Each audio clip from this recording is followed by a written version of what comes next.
ndax dama toog benn guddi xam naa garaawul mu jël sunu mu wàññi tuuti temps bi. mu jël sunu temps du garaaw. yaakaar naa gars yi dinañ ko comprendre parce que dina am njëriñ. peut-être ci pas-pasu jullit. waxuma sax taalibe Cheikh mais képp kuy jullit. kuy jullit waaw. képp kuy tasawuf. dana tax nga am gëm ni kon tasawuf lu wér la. dama toog benn bis ma naqarlu yàgg na ma naqarlu awma xaalis lu tax man awma xaalis. loolu yàgg na ma mettul lu ko sama xol tudd sax ay nit ci sama xel. ni diw am na lii diw am na leete man awma dara. lu tax loolu ma am ci mettul xol tëddaaleeg moom en tant que nit rek normal. bi ma tëddee ba 5 heures jot. xam nga waxtu laa daan jóg julli naafila soo ko dem jàkka ja julli suba lal mbalaan bi wasifa soo ko ñibbisi. keroon dama yeewu sama xol bi naqari bi 5 heures jotee bi ma jógee sama xol bi dafa naqari ndax damaa mer ndax li ma ñaxtu noonu ma tëddaat bu ma tëddaatee benn waay dikk boo xam ni moom defe naa sax moom demul daara jàngul tubaab ñaar yëpp mu ngi ci ñëw te bokkuñu fu ñu dëkk moom ma nga dëkk Ndar man ma dëkk Ndakaaru moom laa gis mu dikk ni ma sourate 18 verset 28 noonu la ma ko waxee ci français sourate 18 verset 28 waaw 18 28 waaw man ma sourate 18 verset 28 loolu ma wax rek wan ma ginnaaw dafa ñu bàyyi rek ni ma joxoñ ma baara ni ma sourate 18 verset 28 daal may wan ginnaaw dem bi ma waxee loolu ma ni bërit jóg ma ni kon xam naa ni aay bi daf may xaalis ndax xaalis bi ma ñaxtu naqarlu ko xam xool ko ba xam waaw ma dem songu aay bi fekk sa aay bi daanaka di ma xas fekk aay bi naan dama mujj gi dama ni aay bi léegi ci guddi gi lañ ko fente dugal ko ci ak kaay lii mënul nekk parce que daf maa tontu point par point ci li nekk ci sama xol nga tëddaale wallaahi daf ni wasbir nafsaka maa alladina yadduxuna rabbahum bil ghadaati wal ashi yuridina wajhahu wasbir nafsaka muñal sa bakkan maa allazi ànd ak ñi nga xam ni ñoom day yadduxuna rabbahum ñi ngay tudd seen borom bil ghadaati wal ashi suba ak ngoon ca jàkk ya bil ghadaati wal ashi wallaahi muy wasifa bi ma war a dem defi bi ma war a jóg dem defi ko ma mer ba tax ma tëddal ak naqar ak mettitu xol bi ma am mu ni ma wasbir nafsaka muñal sa bakkan maa la si ànd ak ñi nga xam ne ñoom day ñu ngay tudd seen boroom ca jàkka ya suba ak ngoon yuri dina wacc xawut sàkku ñu dul ngërëmam wallaahi tegal ma ci ni ma te nag wala tax du ay naaka annahum turidu zinata xayaata dunya bul wekki say bët ci ñooñu di ko wekki ñi nga xam ne jox naa leen poñetu àdduna te wala tu tex bul topp man axfal naa xalbahu an zikrina képp koo xam ne xolam buggul tudd yàlla wallaahi loolu bu Seydi Hadji Malick dikkoon ni ma aay bii tariixa Cheikh mooy wax lii laa gën a gëm parce que lii man xalaatuma ko xawma ko fentuma ko mu tontu ci li sama xol kenn mënu ko dul yàlla mi bind alxuraan xam tariixa Cheikh te xam naa ni li ma wax mooy tariixa Cheikh wallaahi parce que moom laa waroon jóg dem def ko ma lànk bañ ko def parce que am naa lu ma naqari sama xol parce que aw ma xaalis ma tëddaale ak mer bi bu heure bi jot ma lànk bañ a jóg mu dikk ma indil ma aay ba ma ne kon aay bii tariixa Cheikh lay wax c'est sûr et certain loolu amul lu ko gën a wér parce que loolu gént la ci yàlla tukkee ndax xalaatuma ko sama xel daju ko xawma ko wasbir nafsaka maa allazina yadduxuna rabbahum bil ghadaati wal ashiyyi yuridina wajhahu te wala tahdu aynaka annahum turidu zinata hayati dunya te wala tutax man aghfalna qalbahu an dhikrina wa tabu hawahu wa kana amruhu furuta wallahi donc loolu pour que nit ki am conscience certitude xaqul yaqin ni alquran day wax tariixa Cheikh loolu du interprétation wu kenn benn boroom xam-xam du Alaaji Abdou ko wax moo tax ma gëm ko du Seydi Hadji Malick moo ko wax moo tax ma gëm ko du Serigne Babacar Sy moo tax ma gëm ko waaye yàlla subhaanahu wa taala mi xam gént di géntal ka ko sopp di wax lu ko neex moo ma ko wan moo tax moo gën a wér bépp nit bu ko mën a wax ak loo bari xam-xam waaw tariixa Cheikh alquran la du leneen alquran la juy dox alquran la ju ne fang ëpp na sunna dépassé na sunna alquran pur la wallahi lazi damay wax naa ko dama bëgg ngeen wax ma ci tariixa Cheikh lu alquran diglewul li ñuy def lépp ci alquran moo ko santaane dafa am benn mbokk mas naa ko na expliqué benn mbokk mas a dikk ci ñoom ni ma li ngeen def du sunna ma ne ko lan mu ni ma toog ngeen toog ci jàkka yi di sikar allahumma salli yeeg wasifa yeeg xadara yeeg yooyu du sunna ma ne ko wax nga dëgg ma ne ko waaw wax nga dëgg de ma ne ko loolu du sunna farata la ma ne ko loolu ñuy def ci jàkka yi mu ne ma ne ko farata la ma ne ko yow ndax yow lu alxuraan lu la yàlla wax ci alxuraan ni dee ko def farata la wala du farata mu ne ma farata la kay ma ne ko liñ cey def la wax ma lu ci yàlla waxul ma ne ko ki xëy suba teel dem toog ca jàkka ja julli ba pare naan astaghfirullah azim allazi laa ilaha illa huwa hayyul qayyum lii da lay wax ma ne ko néewul alaaji Malik néewul keneen na astaghfirullah azim allazi laa ilaha illa huwa hayyul qayyum ma ne ko loolu muy wax mu naa ma ne ko yàllaa ko santaane ñaata yoon la wax loolu astaghfiru rabbakum innahu kaana ghafaran yursilu sama aleykum midraaran ñaata yoon la ko yàlla wax dee leen ko defee ci barab yi ak istighfar ni mu toll maa kaana allahu li yu'adhibuhum wa anta fihim wa maa kaana allahu mu'adhibuhum wa hum yastaghfiruna jaaduwul ci man yàlla ma du leen mbugal fekk ñoom ña ngay wax astaghfirullah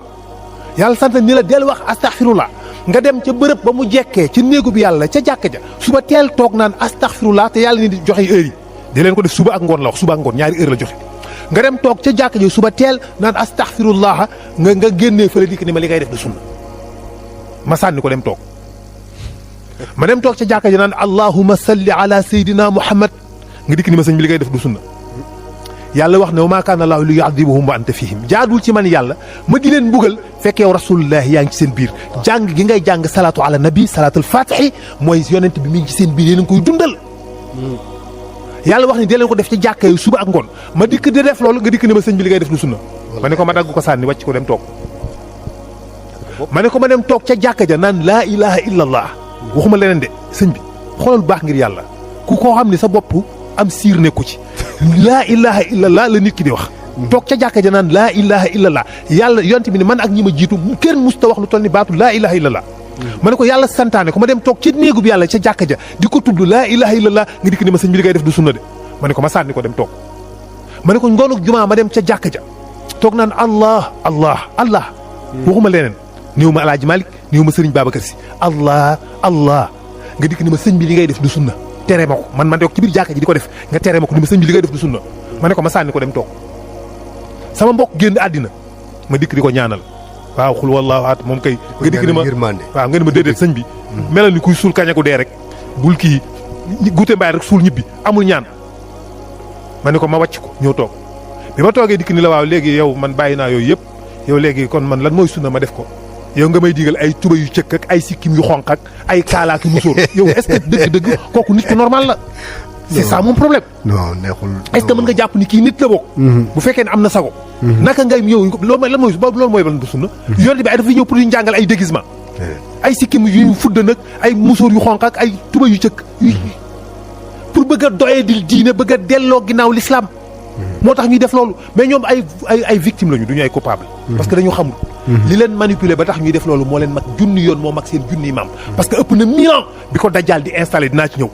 bi dajal di installé loolu ma ne ko lii ñuy def mu ne ma ne ko yàlla moo ko santaane joxe place yi joxe heure yi alxuraan nag laa lay wax ma ne ko du ma fi nekk naan la ibnu taymiya nee na wala ibnu jundum nee na wala ibnu faatu lawbe nee na mais dama ni la alxuraan moo ko santaane yàlla moo wax ni fii bu yóotin ci biir jàkka yi ma ne ko dafa joxe place yi joxe heure yi fii bu yóotin azina allahu an turfaha wa yuskara fiha asmuhu yusabbihu lahu fiha bil ghuduwi wal asali est-ce que ci biir jàkka yi nga xam ne santaane naa man yàlla ñu fa yëkkati sama tur suba ak ngoon ma ne ko ñaari heure yi la joxe wallaahi nga ne ko waaw yàlla ndax kon jigéen ñi dañuy bokk ak ñun géew bi di waaye mu ne déedéet rijaalun góor ñi laa wax ñoom ñi nga xam laa tulhiihim tijaaratun wala bay'un an zikrillahi wa iqaami salaata wa itaa'i zakaata man ko xam nga la moo tax mu teg ñaari baat yooyu parce que day dem benn kàccoor bu dikk ni ko waaw zikr moom mooy julli yàlla ni la déedéet wa itaa'i zakaata génne azaka ak taxawal julli mu tegal la ci ñaari baat yooyu pour nga xam ni lii toog di tudd yàlla la wax leer nañ ma ne ko lii ñaata junni ay alxuraan moo koy santaane di ko digle lii wallaahi ma ne ko léegi nag yow damaa bëgg leen rek laa lay laaj di nga gis benn aaya buy wax naan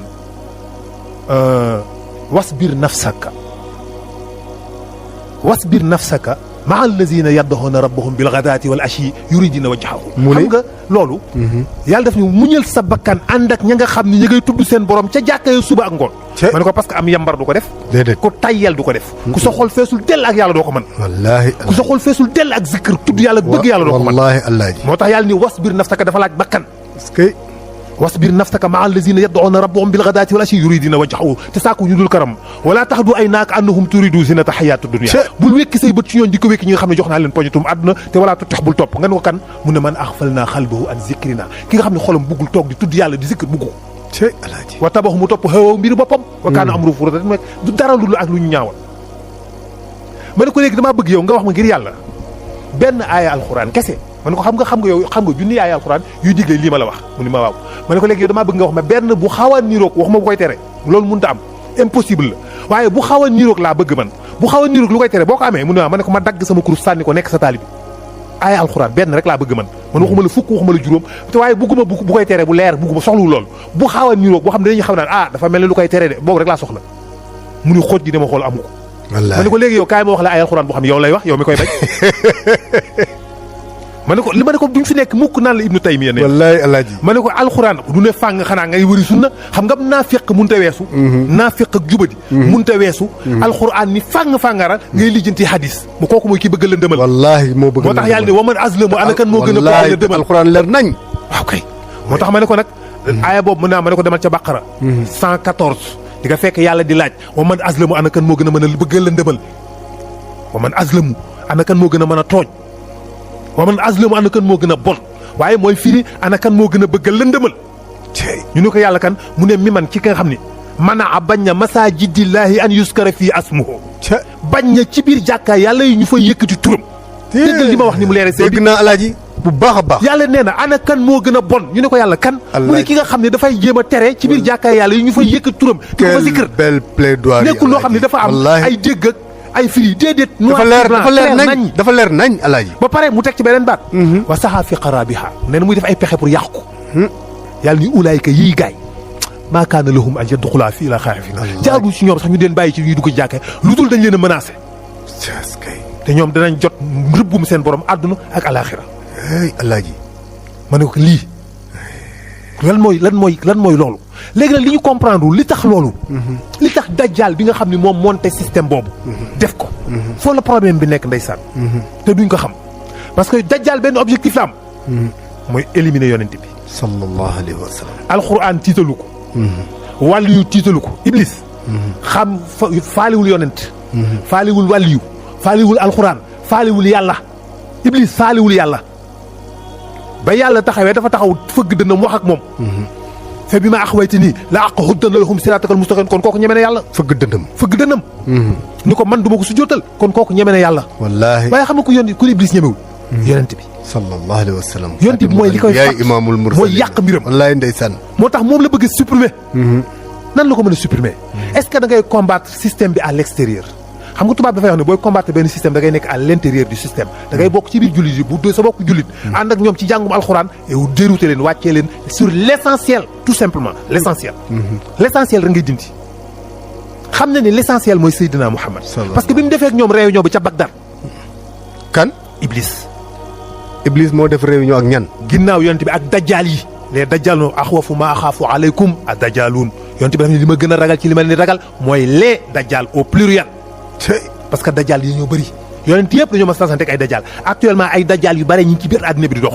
léegi nag le patron le grand chef le dajjal boobu mooy ñëw après mais ay dajjal yu dul jeex ñoo fi nekk moo tax yonent li ma gën a ragal ci li ma leen di ragalal mooy les dajjal ñu tenir réunion foofu à Bagdad mu tëjal benn réunion ak ñoom ca Bagdad ginnaaw bi Rasulullah sallallahu alayhi wasallam génne àddina ñu toog mu leen dama bëgg ñu xool lu ñuy def ba supprimer bépp pas-pas bu fi nekk gëm yàlla ak diine mais surtout diine islam ñu ne ko nañ def comme ni ñu defoon téere yu jëkkee rek nañ jël téere yi soppi ko yokk ci lii wàññi ci lëlee bind ci lii mun leen c'est dommage malheureusement mënatu leen ko ci alxuraan ñu ne ko lu tax mu ne parce que yàlla moo ci intervenir moo ko wax moo koy protéger inna nahnu nazzalna zikra wa inna lahu la hafizun ñun yàlla ñoo wàcce alxuraan ñoo koy protéger man leen kon c'est trop tard mu dajal iblis ñi leen c'est trop tard mënatu leen ko ñu ne ko léegi nu ñuy def mu leen ñaari point kese la ñaari rek ngeen di def rek lépp jeex ñu ne ko lan mu ne ngeen isolé alxuraan ray yonent bi déglu lu baax li leen iblis maa ngi déglu bu baax alaaji ngeen isolé alxuraan ray yonent bi ñu ne ko isolé alxuraan ak ray yonent bi dee na mu ne déedéet deewul mi ngi dund ci xolu jullit yi cey ñu ne ko isolé alxuraan mu ne alxuraan comme mënu leen koo soppi mënu leen ko fee jëlee ndax araf boo ci yokk imam Mansour Seck ni la dindil wala professeur Mame Ousmane Ndiaye ni la delloo ci boo ci yokkee boo ci dindee benn araf ni la delloo ci wala oustaz ni la dugal ci wala génne ci donc mënoo fay soppi dara mun leen a soppi alxuraan lu ngeen ci def gaa yi nga xam nañ ko bu yàgg ñi leen dindil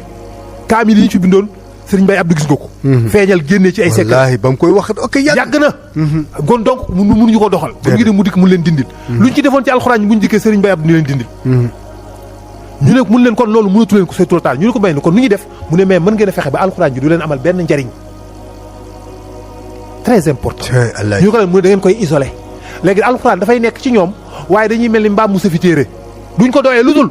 ku gën a neex baat baax na lool.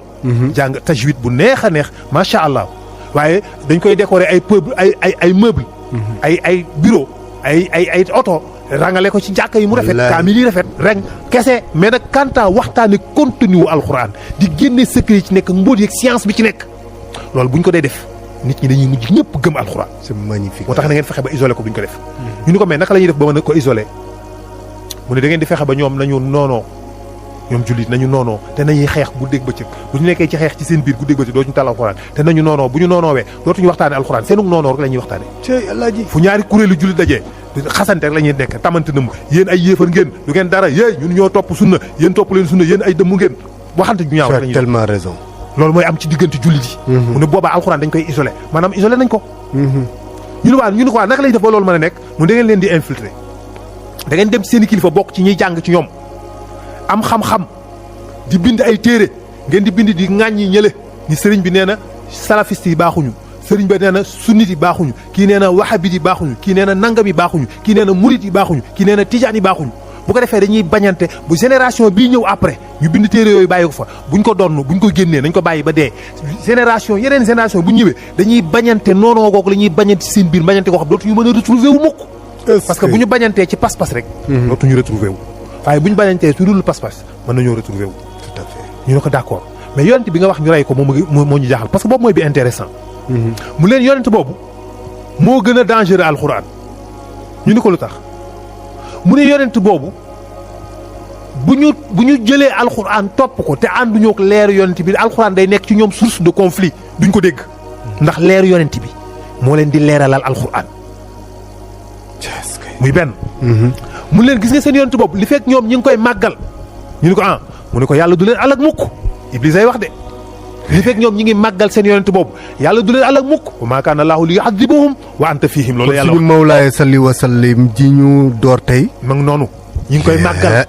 moo tax ma ne la suñu bàkkaar yëpp moo koy supprimer cey Alaaji donc ñi ngi màggal yonent bi yàllaa ko wax di néew ma la ay xadis nee na de néew ma la Alaaji Malik nee na déedéet yàlla moo ni du ma leen mugal de tant que yow yonent bi yaa ngi seen biir de tant que ñoom ñi ngi lay célébrer di la yëkkati wa maa kaana allaahu li yu'adhibuhum wa anta fiihim jaaduwul ci man yàlla warul ma di leen bugal fekk yow yaa ngi seen biir mu leen de tant que ñoom ñu ngi koy màggal mu ne yàlla du leen alak mukk muy ñaar ñu ko mu ne de tant que ñoom ñi ngi def ay salaatu ala nabi di julli ci yonent bi mu ne ko dafay nekk leer goo xam ni dafay nekk seen xol yi di leen gindi ci lëndëm yi ba duñu réer donte ñu jànguñu yàlla wax ni yuxtikum kiflayni min rahmatihi wa yaj'alakum nuuran tamsuuna bihi wa yaghfir lakum bu ngeen toppee yonent bi dinaa leen jox ñaari paar ci sama yërmande yàlla ko wax de néewuma la ibnu kenn nen la alxuraan la ñu ne ko mu ne dinaa leen jox ñaari paar ci sama yërmande te dinaa leen defal leer goo xam ni moo leen di gindi ci kaw lëndëmi suuf te dinaa leen jéggal seen i bàkkaar est-ce que bu ngeen toppee yonent bi mooy bu ngeen dee def salaatu la fatiha salaatu ala nabi mooy di julli ci yonent bi di ko dundal leer yonent bi ci kaw suuf muy ñett ñu ne ko waaw mu ne beneen bi quatrième bi de tant que ñoom ñi ngi am ci moom cofeel ñu ne ko mu ne cofeel googu dana leen womat bu dugal leen àjjana donte ne ay kàccor lañ est-ce que dégg nga bu baax wax maa ngi dégg Alaaji bu baax a baax Mawlaaya Cheikh El Hadji Abdou Aziz lu mu la wax nee na la bëgg yonent bi texe la ci defkatu ñaawteef yu mag yi bëgg yonent bi bëgg yonent bi boo ko defee mënoo dem jahannam impossible texe la moo tax mun la bëgg rasulullahi sallallahu alayhi wa sallam jaxasoo na ak sama yàpp ak sama deret donc kooku mooy rasulullahi sallallahu alayhi wa sallam mun leen nag léegi kooku nag la bëgg ñu jindi ko ci xol yi di jullit yi ñu ne ko mais comme ñu ne ko nu ñuy def mu ne infiltré waat leen rek dee leen bind ay hadis yonent bi da doon fóonanteeg soxnaam ci astaghfirullah ngeen jéggal ma mais foog ma netteel ko waaw bien sûr dama ñëpp njàngale la yonent bi mi ngi fóonanteeg soxnaam bëccëgu weeru koor yonent bi yërëm taq man yu mu xoos ko def nii def naa da doon dàqanteeg soxnaam yonent bi tungoom soxna yi ñuy seetaan ay sabar yonent bi ni yaayam ni xale bi sa yaay ak sama yaay ña nga safara yoo xam ni boo koy dégg bu yàggee fa nga tegoon yonent bi da ngay mujj nga koy wàccee wallaahi bu ko defee bouclier bi la doon protéger wàcc na léegi iblis da lay jot da lay mën a atteindre da lay dëbb xeejub nga mujj génn àddina ak weddi yàlla ay Alaaji yàlla nga gudd 90% ñu bari ci ñi nga xamante ni si duñu dundal yonent bi noonu ci kaw suuf duñu génn àdduna ak iman man maa la wax lii est-ce que donc loolu mooy tarixa cheikh loolu mooy alxuraanu juy dox la alxuraanul karim la boo ko toppee lépp yàlla la ko wax ci alxuraan amul leneen mais dañuy dundal yàlla dañuy dundal yonent bi ci kaw suuf mooy ñi ngi zikr malaaka yi xam nga toog di zikr mooy jaamu yàlla bi gën a universel malaaka yi ci asamaan yi ay milliards à l'infini lu doomu aadama mënul xam lu jiitu ñuy bind aadama lu jiitu ñuy bind dara ñi ngi sàbbal yàlla ñi ngi zikr di tawaaf ay espace di zikr di sàbbal yàlla guddi ak bëccëg loolu lañu yàlla xéewale tariixa Cheikh ñëw di ko def ci kaw suuf lal ay mbalaan wër def cercle àndandoo laa ilaha illa allah laa ilaha illa allah laa ilaha illa allah naka la nit toogee nga ne yow jullit nga gis sa mbokkum jullit bay boo ma xëy inventé lu ma neex dem toog ca taatu séng ga ni man léegi àllarba ju ne damay ñëw toog ci taatu séng nga naan laa ilaha illa allah nga dikk di ma génne ci loolu naan ma li ngay def bidaa la waaye sëñ bi est-ce que yow dëgg kii nit la wallaahi man waxuma ay cheikh a ko wax ak yonent bi la gis mu wax ko damaa jëlale rek kàddu boobu alaaji waay bu ko foree woon ca mbalit ma non mais je te jure bu ko foree woon ca mbalit yanul maanaam lii nit ko am sago sa bopp bi am si billaahi wal te seytaane jaxasawul ak yow da nga koy topp xam ni lii mooy diine dëgg billaahi wal kitaabi billaahi waaye nag xéewal bu la ci yàlla boolewul daa mun a caa mos loolu rek la moo tax donc xam naa ni am na si benn partie boo xam ne après insha allah mun a cee mos gàmmu laa bëgg a xam mooy lan gàmmu mooy bis bi ñuy célébrer xéewal gi yàlla xéewalal l'humanité gàmmu mooy bis bi ñuy célébrer xéewal gi yàlla ubbi buntu xam-xam ci nit ñëpp ay xutambal lañu woon lu jiitu rek yonent bi di gañe àdduna mennum yonent yi fi jaar ñoo doon xam tuuti nag laa la wax tuuti lañ doon xam ci yàlla walla as lëf yëf lañ doon xam ci yàlla est-ce que waaye gàmmu moo ñëw tijji buntu xam yàlla gàmmu moo ñëw tijji buntu xam-xam mbóot alfaatixi lima uxliqa wal xaatimi lima sabaqa naasiril xaq bil xaq alfaatixi lima uxliqa moo tijji li mbóotu woon yonent bi moo tax ñu am xam-xamu technologie xam-xamu defar avion xam-xamu defar bateau xam-xamu defar bombe connaissance yëpp xam-xam yëpp mi ngi nekk ci dikkuk yonent bi moo tax mooy buntu wërsëg wi tijjeeku pour l'humanité moo tax kooku célébré ko farata la yàlla daf ko célébré bu yàlla ne maa ngi junni ci yonent bi kay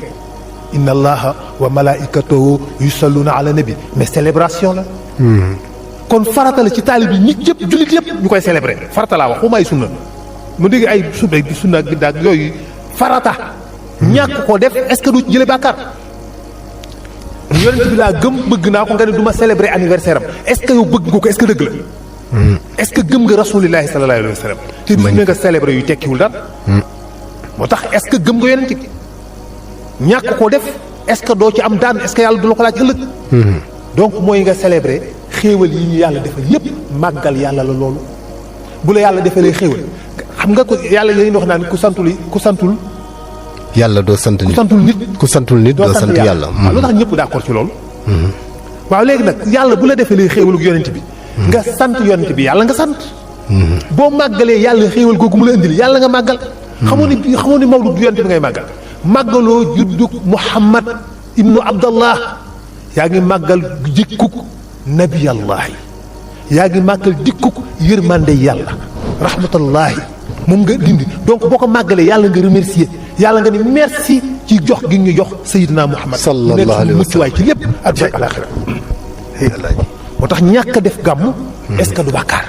man loolu laay question boobu laay posé ñàkk a def gàmm est-ce que yàlla du la ko laaj suba waaye ci li wér te wóor mooy gàmm moo protéger Sénégal wallahi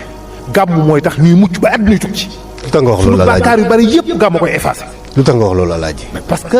munoo célébrer li yàlla bëgg yàlla lenn rek la bëgg sëñ Cheikh Tidiane Sy Al Maktoum nag na ko wax nee na yàlla kenn rek ko ñor mooy Seydina Mohamed sallallahu alayhi wa ñun sallam nag Seydina Mohamed moom limaan moo ko ñor wallaay wallaay yàlla moom kenn rek ko ñor muy yonent wallaay yonentam boobu nag leen la fonk leen mukk inna allaha wa malaikatahu yusalluna ala nabi damay wax chaque jour mën leen keneen ku ko waxoon ku dul alxuraan ñun la sëñ bi xoolal li ngay wax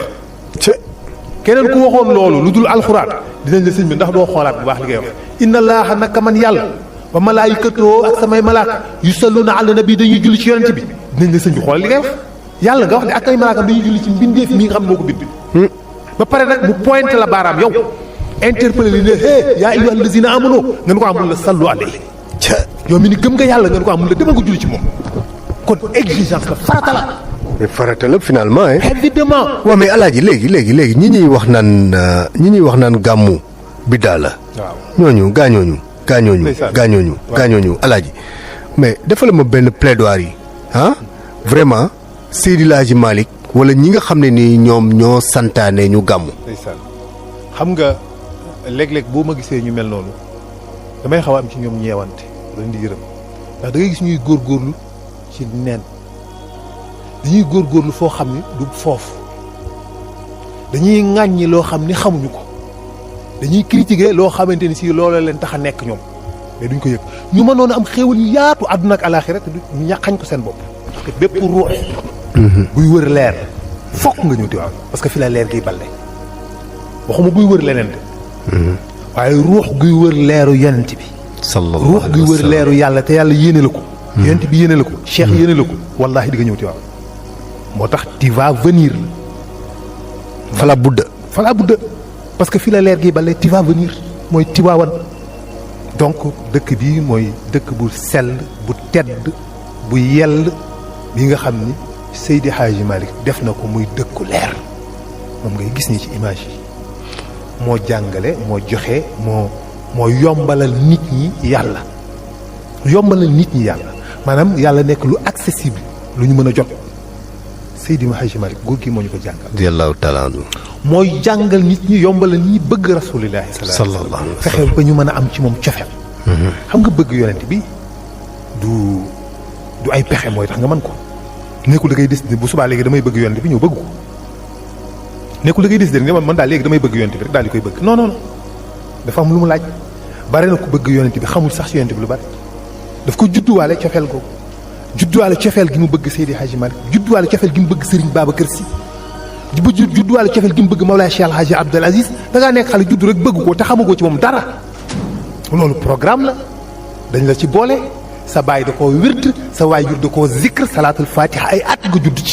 ci leer googu am ca cër avant nga judd ñu nampatal la ci Seydi Hadji Malick wala ci Cheikh Al Khalifa wala ci Serigne Babacar te muy benn bi di Cheikh mu jeexal ci yow cofeel goo xam ni mënoo ko expliquer amuloo levier yi pour mën a xam lan la léegi sa dund yëpp yaa ngi nekk di découvrir pourquoi nga bëgg pourquoi ma bëgg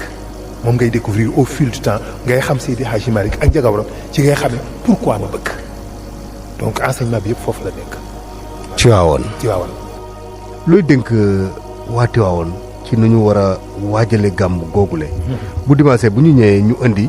ñun ñi nga xam ne dañu ñëw war a wàlli si Tiwaawan naka la ñu war a wàllee ji waa Tiwaawan. macha allah waaw Tiwaawan bi ci jëkk moom boo fiy dikk àndal ak xol bu toroxlu ak yar boo ko defee boo dikkee jaaxaan Tiwaawan ba heure bu la neex nga ñibbi am nga gàmm gu mat